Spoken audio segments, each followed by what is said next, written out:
sekitar 150 kader Dewan Pimpinan Daerah DPRD Partai Nasdem Kabupaten Nganjuk menggelar aksi damai di depan kantor Partai Nasdem yang berada di Jalan Dr. Sutomo, Kelurahan Payaman, Kecamatan Nganjuk, Jawa Timur.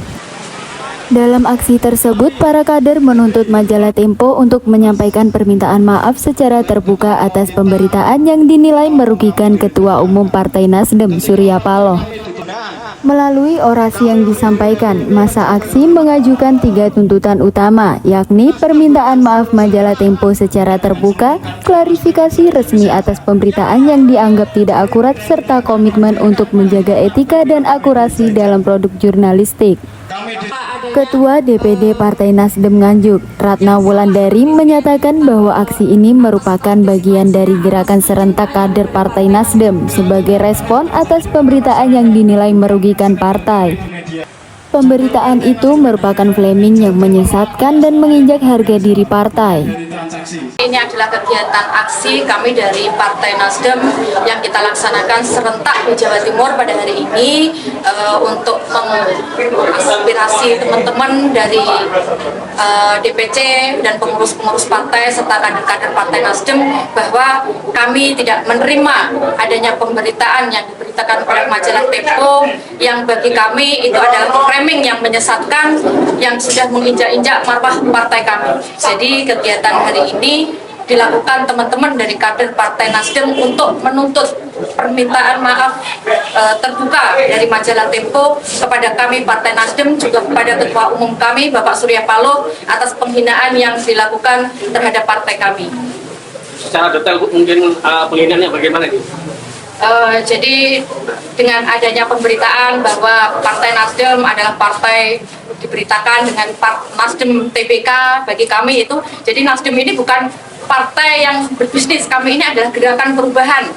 Kami ini adalah restorasi Indonesia yang dimana kami berjuang dari bawah, dipilih oleh rakyat untuk rakyat, jadi kami berjuang bersama rakyat.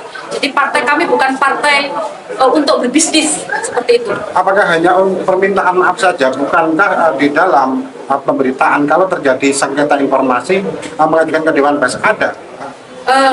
Kami dari mendapatkan info dari DPP dan DPP Partai Nasdem bahwa partai kami juga bergerak melakukan permohonan ke Dewan Pers supaya menjatuhkan sanksi karena apa yang sudah diberitakan ini tanpa konfirmasi terhadap Ketua Umum kami. Sementara Fauzi Irwana, Ketua Bapilu Partai Nasdem DPD Nganjuk, menegaskan jika tuntutan kader Partai Nasdem tidak dipenuhi, maka pihaknya akan menempuh jalur hukum. Kita dari Partai Nasdem dan seizin dari DPP, tentu kita akan menuntut secara aturan atau hukum yang ada.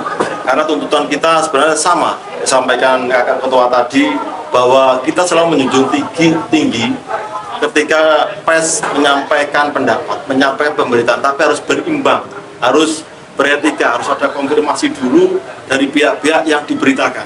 Tentu yang disampaikan tadi waktu kita orasi bahwa Partai Nasdem ini partai yang kita lahir bukan dari turunan atau dari perusahaan, tapi kita memang meraih dari hal yang kecil sampai tinggi. Kita ini memang berjuang untuk membesarkan Nasdem. Ketika Nasdem diberhentikan yang tidak benar, kita tentu dari para kader tentu akan sepakat dan bersatu untuk meluruskan hal pemberitaan yang tidak jelas.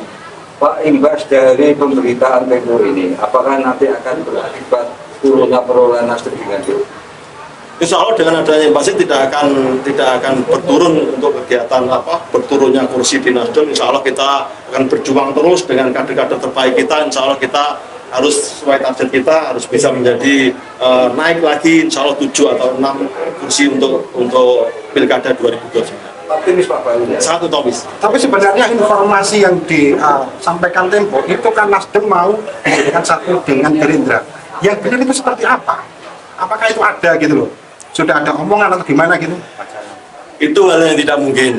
Kita berdiri sendiri, Nasdem, Gerindra. Cuma membangun silaturahim, komunikasi, lintas partai tentu itu yang sangat-sangat kita banggakan.